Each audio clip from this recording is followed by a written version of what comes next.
নগরবাসীর নির্দেশ, উদ্যান দখল নিষেধ, নগরবাসীর নির্দেশ, উদ্যান দখল নিষেধ। আপনারা কথা দিয়েছিলেন যে এই উদ্যান পূর্বের অবস্থায় ফেরত দিবেন। ঢাকার ব্যস্ততম প্রাণকেন্দ্র ফার্মগেটে শ্বাস ফেলার জন্য পার্ক বা বিনোদন কেন্দ্র হিসেবে ছিল সবেধন নীলমণি আনোয়ারা উদ্যান, যা ফার্মগেট উদ্যান নামে পরিচিত। এটি ছিল স্থানীয়দের চিত্ত বিনোদনের একমাত্র ভরসা। 2018 সালে মেট্রো রেল প্রকল্পের কারণে এখানকার গাছগুলো কেটে পুরো উদ্যানই দখল করে নেওয়া হয়। বিভিন্ন ধরনের নির্মাণ স্থাপনা তৈরি হয়। প্রকল্পের কাজ শেষে এই উদ্যান ফিরিয়ে দেওয়ার কথা থাকলেও এখন বাণিজ্যিক প্লাজা তৈরি করে জায়গাটি নিজেদের করে নিতে চাইছে মেট্রো রেল কর্তৃপক্ষ।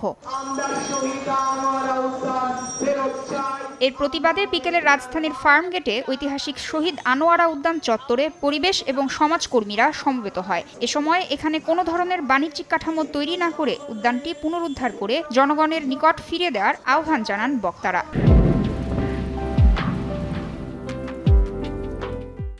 এখানে একটা শপিং কমপ্লেক্স বানাতে এটার কোনো যুক্তি নাই। এখানে একটা শপিং কমপ্লেক্স বানানোর, আমরা বসুন্ধরা সিটি থেকে 10 মিনিট দূরে। ফার্মগেটে এমনিতেই জ্যামের অনেক খারাপ অবস্থা হয়ে থাকে, এই রাস্তাতেই অনেক শপিং কমপ্লেক্স আছে। আমি যখন প্রথমে ঢাকায় আসি, এখানে কোচিং করতে আসার পরই এই আনোয়ারা উদ্যানেই রেস্ট করতাম। এই যে দেখতেছেন না, তাপ বাড়তেছে, ঢাকা শহরে থাকতে পারতেছেন না, গা জ্বলতেছে, এইগুলো তো মানে এই স্থাপনের জন্য হচ্ছে। উন্নয়ন আসলে তৈরি করতে পারবেন না যে উন্নয়ন আসলে প্রাণ প্রকৃতিকে ধ্বংস করে আপনি করবেন। পৃথিবীর কোনো জায়গায় কিন্তু এই দৃষ্টান্ত নেই। উদ্যানের জায়গা থেকে মেট্রো রেলের নির্মাণ সামগ্রী অপসারণ করে উদ্যানটি পূর্বাবস্থায় ফিরিয়ে নেওয়ার কাজ শুরু করার জন্য সংশ্লিষ্ট কর্তৃপক্ষকে 30 দিনের আলটিমেটাম দেওয়া হয়।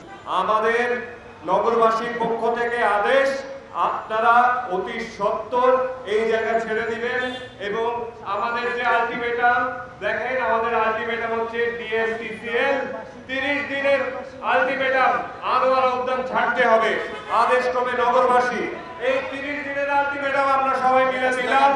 আপনারা থাকবেন আমাদের সাথে, আনোয়ারা উদ্যান ফেরত দিতে হবে।